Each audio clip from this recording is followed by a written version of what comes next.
Monsieur le Président, tout d'abord, permettez-moi de vous féliciter pour votre récent anniversaire. Comment avez-vous célébré? Merci beaucoup, dans un cercle d'amis et de proches.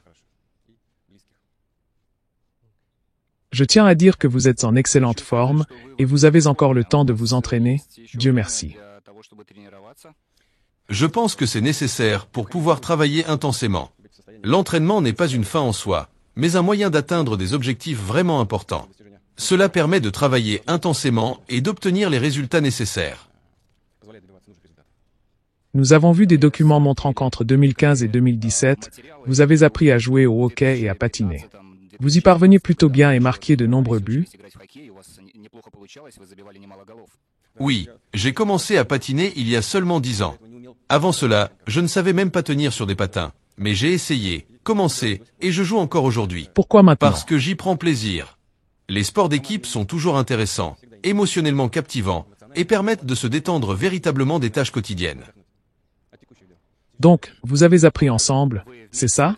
Vous avez appris en même temps à patiner et à jouer au hockey? Oui, bien sûr, mais pour moi, c'était la même chose, exactement la même chose. J'espère donc que notre coopération avec nos amis chinois dans le domaine du sport continuera également à se développer activement. Le wushu est très populaire chez nous, et j'espère qu'il continuera à l'être. Que cette popularité grandira, et nous aimerions présenter à nos amis chinois nos sports nationaux, comme nous les considérons. Comme, par exemple, dans le domaine des arts martiaux, la lutte sambo. Quand j'irai, je parlerai certainement aussi avec le président.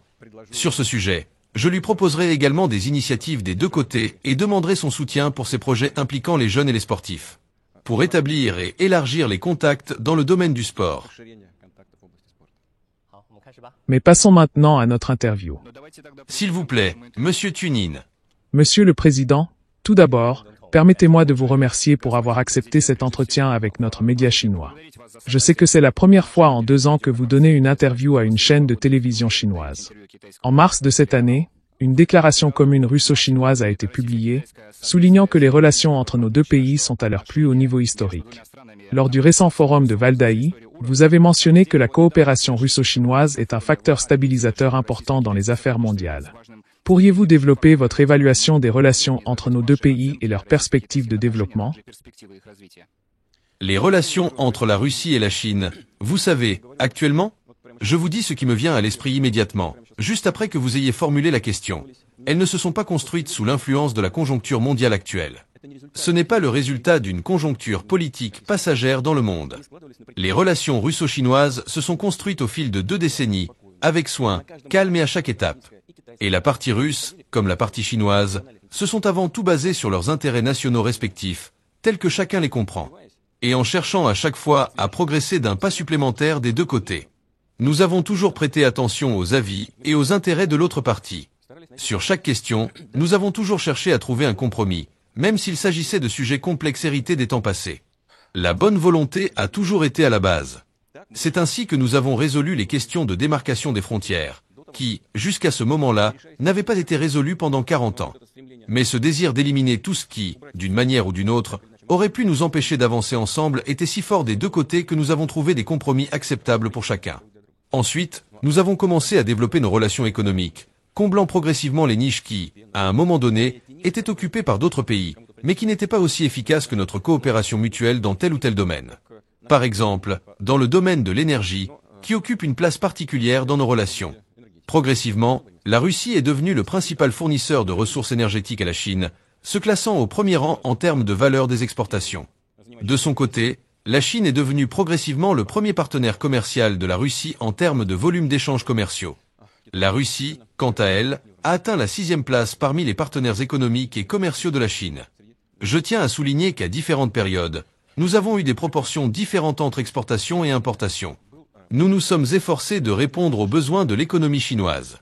Nos amis chinois, à leur tour, ont toujours été attentifs à nos préoccupations concernant certains déséquilibres, notamment dans le commerce des produits manufacturés. Pas à pas, année après année, nous avons amélioré cet équilibre commercial. Et c'est ainsi que nous avançons dans presque tous les domaines. Sans même parler du rôle que jouent les relations russo-chinoises dans la stabilité mondiale. C'est un facteur fondamental. Ces relations nous donnent toutes les raisons de penser que nous avançons dans la bonne direction, dans l'intérêt des peuples chinois et russes. Monsieur le Président, vous avez également mentionné la coopération commerciale et économique entre la Russie et la Chine. Il y avait un objectif fixé pour atteindre un volume commercial de 200 milliards de dollars d'ici 2024. En réalité, dès 2022, les deux parties se sont déjà rapprochées de cet objectif. Nous avons ressenti de nombreux changements. Lors de ma visite à Moscou cette fois-ci, j'ai vu dans les rues, dans les magasins, et même sur les plateformes de commerce en ligne, une présence croissante des marques chinoises. Parallèlement, le gaz russe alimente les foyers chinois, et dans les magasins chinois, on voit de plus en plus de produits russes, comme de la viande et des produits laitiers. Comment évaluez-vous les perspectives des relations commerciales et économiques? Nos relations économiques se diversifient chaque année. Comme je l'ai déjà mentionné, dans le domaine de l'énergie, nous avons une coopération importante et variée. Ce n'est pas seulement l'approvisionnement en pétrole et en gaz. Le pipeline pétrolier fonctionne de manière stable, et les volumes de transport augmentent. La même chose s'applique au gazoduc, Force de Sibérie. Nous avons de bonnes perspectives, avec des accords déjà signés pour le trajet de l'Extrême-Orient, et un autre itinéraire, Force de Sibérie 2, en cours de développement via la Mongolie. Les livraisons de charbon et d'électricité augmentent. Nous construisons également des réacteurs nucléaires, non seulement pour 2 centrales, mais nous travaillons également sur des réacteurs à neutrons rapides. Cela permettra de transformer complètement les relations dans le secteur énergétique de haute technologie, car cela crée les conditions pour un cycle fermé, pratiquement sans déchets. Nous avons également de très bonnes perspectives dans d'autres secteurs, construction automobile, construction navale, aéronautique, électronique. Concernant l'industrie automobile, par exemple, j'ai récemment discuté avec des amateurs de voitures expérimentées. De manière sincère, sans savoir que j'aurais cette interview aujourd'hui, ils m'ont dit que les voitures chinoises ne se contentent pas de s'implanter sur notre marché simplement parce qu'il y a moins d'autres marques. C'est aussi parce que leur qualité s'améliore. La qualité des voitures chinoises s'améliore, et nos consommateurs, notamment grâce au bon rapport qualité-prix, s'orientent volontiers vers les produits des fabricants chinois. Vous avez mentionné l'agriculture? Oui, ce secteur se développe également. Il y a certaines questions liées, par exemple, à l'approvisionnement en viande, mais le travail continue. Nous connaissons l'intérêt des consommateurs chinois, non seulement pour les produits agricoles, mais aussi pour la livraison de certains produits nécessaires à la Chine pour produire elle-même ses denrées sur son territoire. Le nombre de secteurs dans lesquels nous collaborons et travaillons ensemble augmente considérablement et s'élargit constamment, surtout récemment, grâce à des domaines de coopération technologique de pointe. Nous sommes confiants que cette année, nous atteindrons l'objectif de 200 milliards de dollars. Qu'en pensez-vous? Je n'en doute pas, presque, disons-le prudemment, presque certainement. Sur la période précédente, la croissance des échanges commerciaux a été de 32%. C'est une très bonne progression, et d'ici la fin de l'année, tout porte à croire que nous atteindrons la barre des 200 milliards. Monsieur le Président, j'aimerais maintenant parler d'énergie. Nous collaborons dans des domaines tels que les énergies renouvelables, la lutte contre le changement climatique, ainsi que sur l'agenda climatique de l'ONU. Selon vous, quel impact notre coopération dans ces domaines a-t-elle sur le monde et l'humanité? Vous savez, si nous parlons des objectifs de développement durable des Nations Unies, ils sont plus nombreux qu'une dizaine. Je crois qu'il y en a 17. La protection de l'environnement et la lutte contre le changement climatique sont des priorités très importantes, mais ce ne sont pas les seules. Nous ne devons pas oublier des objectifs comme la lutte contre la pauvreté. Par exemple, comment pourrait-on dire aux populations des pays africains: vous ne recevrez plus de pétrole ni de produits pétroliers et devrez compter uniquement sur des sources d'énergie renouvelables comme le vent ou le soleil. Ces ressources ne sont pas toujours accessibles pour les économies en développement. Que devraient faire ces gens? Souffrir de la faim. Tout doit être équilibré. Toutes les décisions doivent être équilibrées.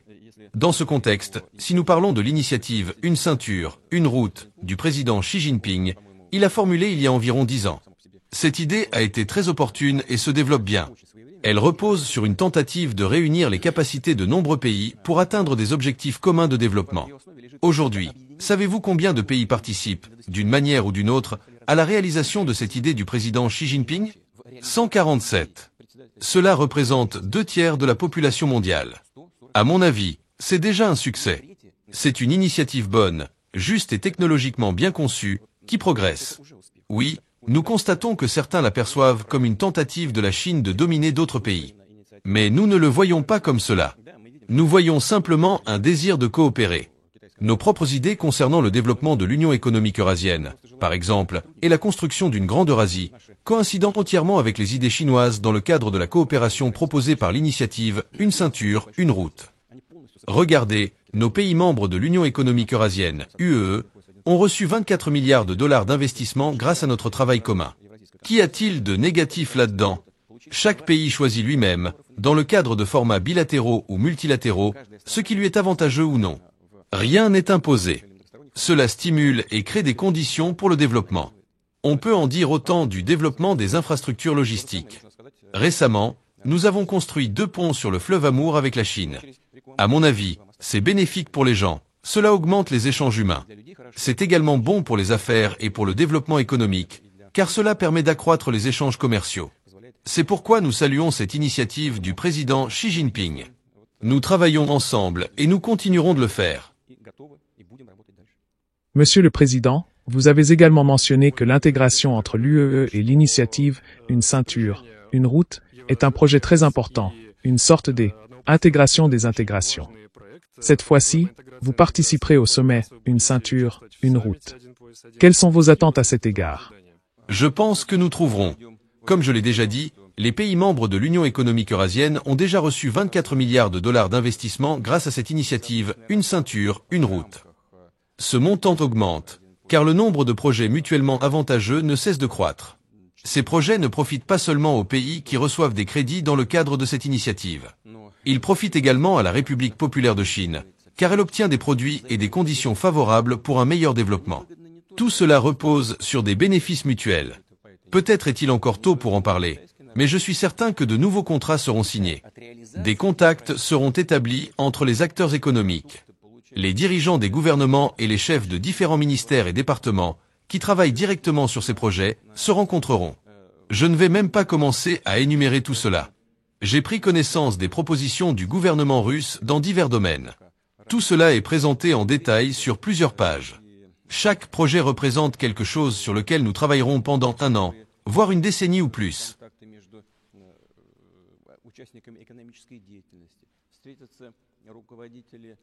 Правительств и главы различных министерств и ведомств, которые работают напрямую. Я сейчас даже не буду перечислять. Я знакомился с предложениями российского правительства по различным направлениям. Это все убористым шрифтом изложено наше предложение на нескольких листах подряд. И каждый проект может представлять из себя то, над чем мы будем работать не 1, а может быть год, а может быть десятилетия вперед. Поэтому у меня ожидания самые хорошие, в том числе и от контактов со своими коллегами. C'est pourquoi mes attentes sont très positives, notamment concernant les contacts avec mes collègues. Nous avons vu qu'au sein de la communauté internationale, il existe différentes opinions sur l'initiative Une ceinture, une route. Quels avantages pensez-vous que cette initiative, qui est passée en 10 ans d'un concept à une réalisation concrète, apporte à l'humanité? Инициативы до реалистичной, воплощенной в жизнь проекта приносит всему человечеству преимущество. Je pense que l'avantage principal de cette initiative proposée par la Chine réside dans le fait que, dans le cadre de ce travail, rien n'est imposé à personne. Tout repose sur la recherche de solutions acceptables, de projets et de méthodes pour atteindre des objectifs communs qui conviennent à toutes les parties. C'est ce qui caractérise la Chine d'aujourd'hui sous la direction du président Xi Jinping. Pour le dire simplement, personne n'impose rien, ne force rien. Des opportunités sont simplement offertes. Et s'il y a des difficultés, des compromis sont recherchés et trouvés. Comme je l'ai déjà dit, c'est, à mon avis, ce qui distingue le projet Une ceinture, une route, proposé par le président chinois des nombreux autres projets que les pays ayant un lourd passé colonial tentent de mettre en œuvre dans le monde.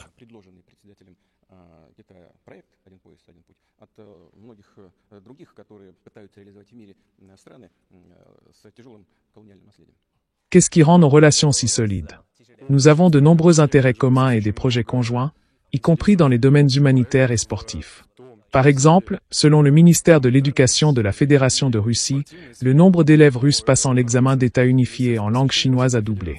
Ces derniers temps, la littérature et la musique russe ont influencé plusieurs générations de Chinois. Nous avons suivi avec enthousiasme les jeunes patineuses russes, comme Alexandra Trusova, Kamila Valieva et Anna Shcherbakova. Elles ont une immense communauté de fans sur Internet en Chine, où elles sont même surnommées « fées », qui se disputent littéralement entre elles. Pensez-vous que la coopération humanitaire et sportive joue un rôle important dans notre amitié?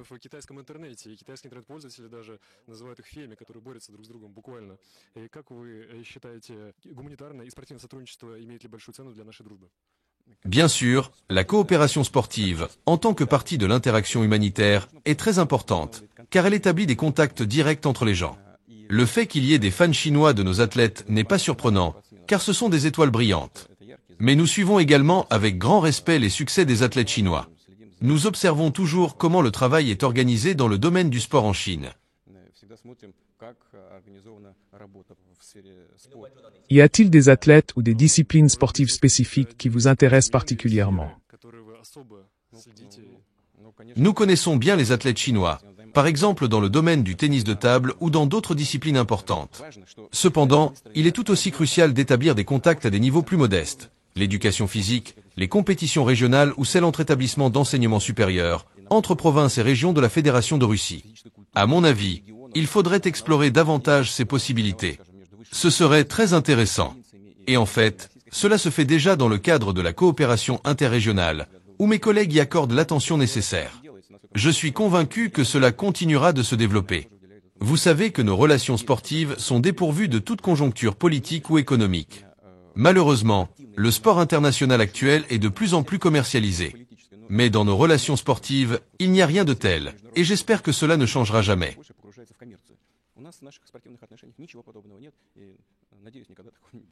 Monsieur le Président, vous avez mentionné que si vous n'aviez pas pratiqué le sport, en particulier le judo, votre vie aurait pu prendre un tout autre chemin.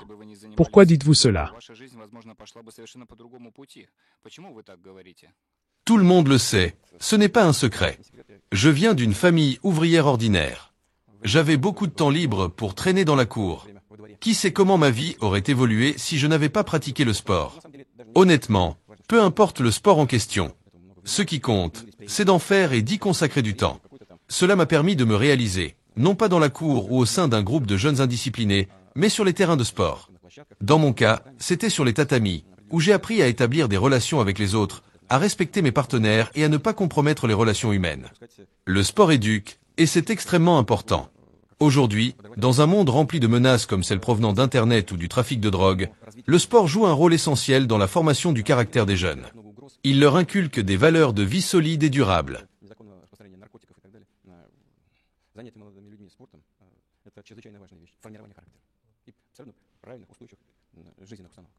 Monsieur le Président, lors du récent forum de Valdaï, vous avez mentionné le concept de « multipolarité juste » et souligné la nécessité de contrer l'hégémonisme dans les domaines de la morale et des valeurs.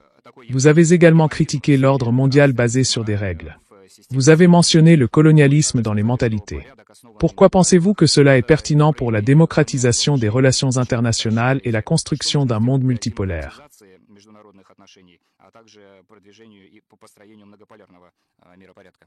Vous parlez d'un ordre basé sur des règles. Avez-vous déjà vu ces règles? Non, car personne ne les a jamais écrites ou négociées avec qui que ce soit. Comment peut-on parler d'un ordre basé sur des règles que personne n'a vues? Du point de vue du bon sens, c'est absurde, une sorte de non-sens. Mais cela profite à ceux qui promeuvent une telle approche, car si personne ne connaît ces règles, cela signifie qu'ils les inventent au fur et à mesure, selon leurs intérêts. C'est cela l'approche coloniale. Les pays colonisateurs ont toujours considéré qu'ils étaient des humains de première classe. Ils affirmaient apporter la civilisation à leurs colonies, qu'ils étaient des êtres éclairés apportant les bienfaits de la civilisation aux autres peuples, qu'ils considéraient comme des humains de seconde classe. Il n'est donc pas surprenant que l'élite politique actuelle, par exemple aux États-Unis, parle de son exceptionnalisme. C'est la continuité de cette mentalité coloniale. Quand ils disent qu'ils sont exceptionnels, cela signifie que les autres peuples sont de seconde classe. Comment cela peut-il être interprété autrement? C'est un vestige du colonialisme. Notre approche est totalement différente. Nous partons du principe que tous les peuples sont égaux. Tous ont les mêmes droits. Les droits et libertés d'un pays ou d'un peuple s'arrêtent là où commencent les droits et libertés d'un autre peuple ou pays. C'est ainsi qu'un monde multipolaire doit progressivement émerger. C'est précisément ce vers quoi nous tendons. Et c'est la base de notre coopération avec la Chine sur la scène internationale. И именно это составляет основу нашего взаимодействия с Китаем на международной арене. Il y a quelques jours, le BRIC est passé de 5 à 11 membres. Comment percevez-vous cet élargissement et son impact sur le processus multipolaire? L'année prochaine, la Russie assumera la présidence du BRIC. Quel sera son rôle dans cette organisation? В этом механизме, как вы считаете, какую роль сыграет Россия в дальнейшем в БРИКС и в ходе своего председательства тоже? Tout d'abord, je tiens à dire que cet élargissement n'a pas été simple. Cela a été un dialogue difficile, voire complexe. Mais grâce aux efforts de notre président en exercice, le président sud-africain Cyril Ramaphosa, un consensus a été trouvé. Qu'est-ce qui sous-tend ce processus d'élargissement? C'est la réalité objective. Un monde multipolaire se crée de lui-même, naturellement. Nous pouvons accélérer ce processus, ou certains peuvent essayer de le ralentir. Mais la création d'un monde multipolaire est inévitable. Cela se produit grâce à la montée en puissance de nombreux pays, notamment avec la croissance de la République populaire de Chine. L'Inde se développe, l'Indonésie également, ainsi que de nombreux autres pays en Amérique latine, comme le Brésil. La Russie se renforce et se redresse. Chacun de nos pays a ses propres défis, mais où n'y en a-t-il pas? L'essentiel réside dans le potentiel croissant de ces nations. Cette croissance est évidente, notamment dans le domaine économique. En ce qui concerne le BRIC, au moment du sommet à Johannesburg, le rapport économique entre les pays du G7 et ceux du BRIC était déjà favorable au BRIC en termes de parité de pouvoir d'achat. Avec l'adhésion de 6 nouveaux membres, cet écart s'est encore creusé en faveur du BRIC. Je le répète, c'est une manifestation objective du processus de formation d'un monde multipolaire. Cela signifie que tous ceux qui rejoignent le BRIC soutiennent cette idée et ce concept de création d'un monde multipolaire. Personne ne veut rester en position subalterne vis-à-vis d'une autre souveraineté. Tous souhaitent des relations d'égal à égal. Et ceux qui rejoignent le BRIC voient que, dans ce cadre élargi et renforcé, il est possible d'atteindre cet objectif plus rapidement grâce à la coopération et à l'union des efforts.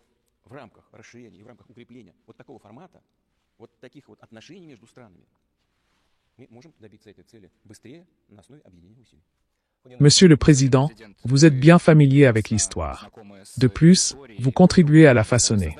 Il existe une opinion selon laquelle certaines approches des relations interétatiques, comme le réalisme, n'ont pas permis de résoudre les problèmes auxquels l'humanité est confrontée en termes de développement. À ce moment historique charnière, comment percevez-vous les idées du président Xi Jinping sur la création d'une communauté de destin pour l'humanité, ainsi que ses initiatives en matière de développement global, de sécurité globale et de civilisation globale?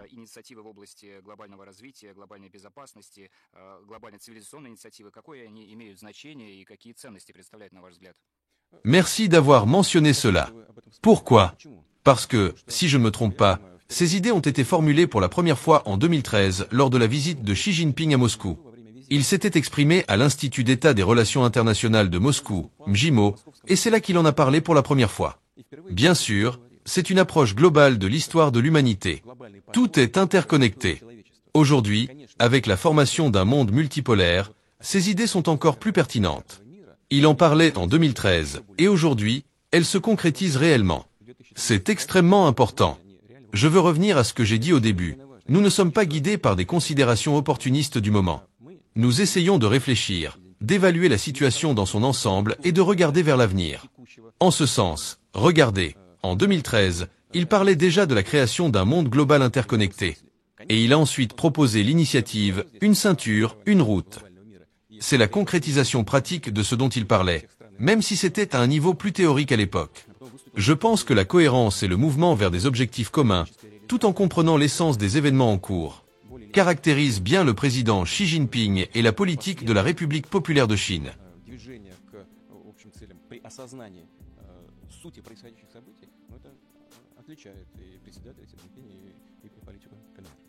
Monsieur le Président, vous avez rencontré Xi Jinping plus de 40 fois. Comment décririez-vous Xi Jinping en tant que personne et en tant que leader? Auriez-vous des anecdotes ou des histoires à partager?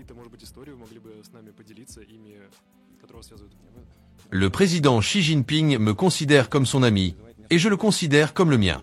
Chez nous, il y a un proverbe, « Dis-moi qui est ton ami, et je te dirai qui tu es ». Donc, si je commence à louer le président Xi Jinping, cela reviendrait à me vanter moi-même, et cela me mettrait mal à l'aise. C'est pourquoi je vais essayer d'être objectif. Il est sans aucun doute l'un des leaders mondiaux les plus reconnus. Vous avez mentionné à juste titre son discours au MJIMO en 2013, que je relie à l'initiative « Une ceinture, une route ». Cela montre qu'il est un leader qui ne prend pas de décisions opportunistes ou dictées par des circonstances immédiates. Il évalue la situation, analyse et regarde vers l'avenir, ce qui est très important. C'est ce qui distingue un véritable leader mondial des opportunistes, ces personnes qui viennent pour briller brièvement sur la scène internationale avant de disparaître. Le président Xi Jinping est bien sûr une personne très différente. Il est méthodique, calme, mais aussi très professionnel et fiable en tant que partenaire. Je tiens à souligner que, si nous convenons de quelque chose, on peut être sûr que nos accords seront respectés des deux côtés. En ce qui concerne nos rencontres, oui, il y en a eu beaucoup, ce qui est une bonne chose. Vous avez compté, je suppose, car je ne me souviens plus du nombre exact, peut-être 40 réunions. Il y a eu un moment, je ne me souviens plus exactement de l'année. Peut-être lors d'un sommet en Indonésie, où c'était mon anniversaire. Nous l'avons célébré ensemble. Plus tard, à Douchambé, lors d'un autre événement, c'était son anniversaire. Et nous avons également célébré son anniversaire ensemble. Lors de notre collaboration, il y a eu une visite officielle du président Xi Jinping en Russie. Nous sommes allés à Saint-Pétersbourg, avons visité le croiseur Aurore ensemble. Et avons fait une promenade en bateau sur la rivière Neva. Dans une atmosphère très détendue et amicale, nous avons longuement discuté de nos relations bilatérales et de la situation mondiale. C'était probablement l'un des moments les plus calmes, amicaux et informels, où nous avons pu discuter en profondeur de toutes les questions et problèmes. Tout a été abordé. L'ambiance était très conviviale, presque comme à la maison. Il est venu récemment, en mars, comme vous le savez. Cette visite a également été très productive et d'une grande importance pour l'avenir de nos relations bilatérales. J'espère que cette tradition se poursuivra lors de la prochaine rencontre prévue en Chine.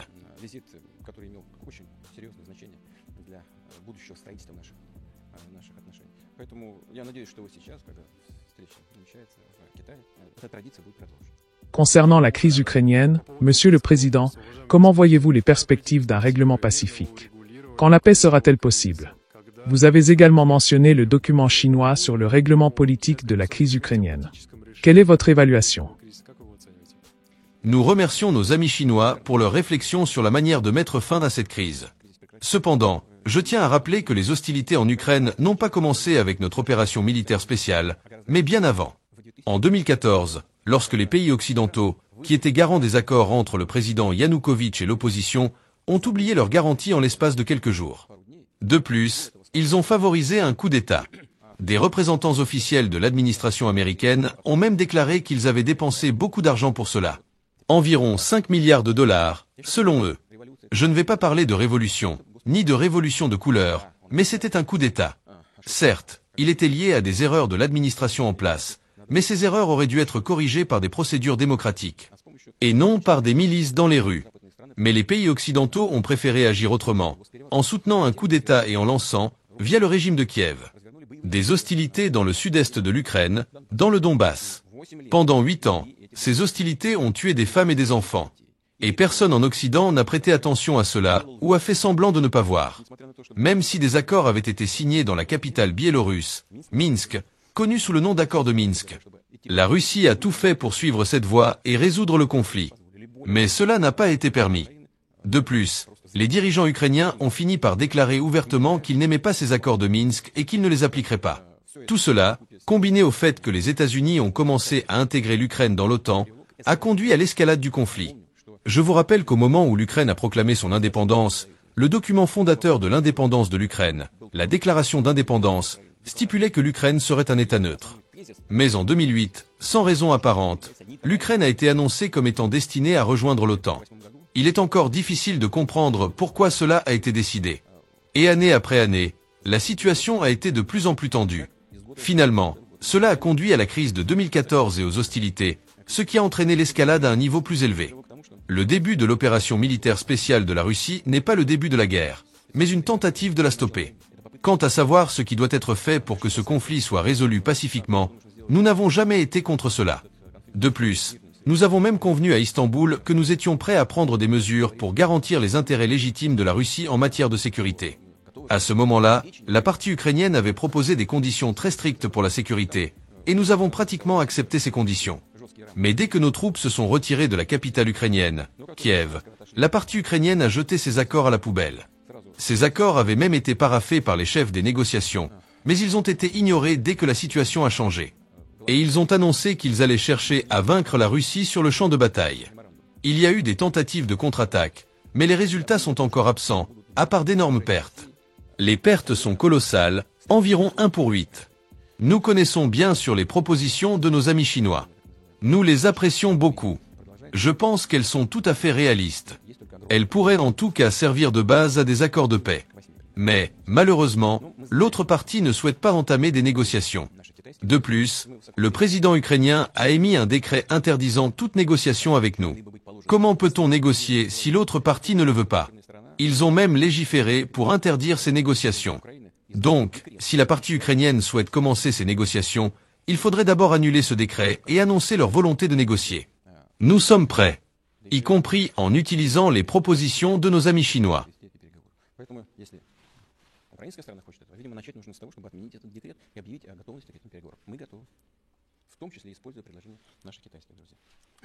Monsieur le Président, la Chine a toujours exprimé son désir de construire une sécurité commune et indivisible. Existe-t-il une possibilité de rapprocher les positions sur la question ukrainienne? Есть ли какая-то возможность в украинском вопросе сблизить позиции? Oui, nous en avons toujours parlé aussi. Nous avons dit qu'il ne faut pas construire la sécurité d'un pays sur la base de la mise en danger de la sécurité d'un autre. La sécurité doit être égale pour tous. À cet égard, la neutralité de l'Ukraine est pour nous d'une importance capitale. Il nous a été dit en 1991, à l'époque, par l'administration des États-Unis, qu'il n'y aurait pas d'élargissement de l'OTAN vers l'Est. Et pourtant, 5 vagues d'élargissement ont eu lieu. Chaque fois, nous avons exprimé nos préoccupations. Mais chaque fois, on nous a répondu que ces promesses n'étaient que verbales, sans engagement écrit. Comment dialoguer avec des personnes qui ne tiennent pas leurs engagements? C'est très difficile. J'ai déjà cité l'exemple du programme nucléaire iranien. Des négociations longues ont abouti à un accord. Puis une nouvelle administration est arrivée, et tout a été annulé. Les accords ont été jetés à la poubelle comme s'ils n'avaient jamais existé. Comment négocier si chaque nouvelle administration recommence à zéro? C'est un problème qui concerne tous les sujets, y compris celui que nous discutons. Un des points clés est donc de garantir une sécurité égale pour tous. La Russie, comme tout autre pays, a droit à cela. Et si nous estimons que l'élargissement de l'OTAN avec l'Ukraine crée une menace pour nous, nous demandons à ce que cela soit entendu. Обеспечение равной безопасности для всех. И Россия имеет на это право, так же, как любое другое государство. И если мы считаем, что решение НАТО за счет Украины создает для нас угрозы, мы просим, чтобы это услышали. Je vous remercie beaucoup pour cet entretien. C'était un plaisir. Pour les spectateurs chinois, je tiens à vous remercier de tout cœur et à transmettre mes meilleurs vœux aux citoyens de la République populaire de Chine. Merci.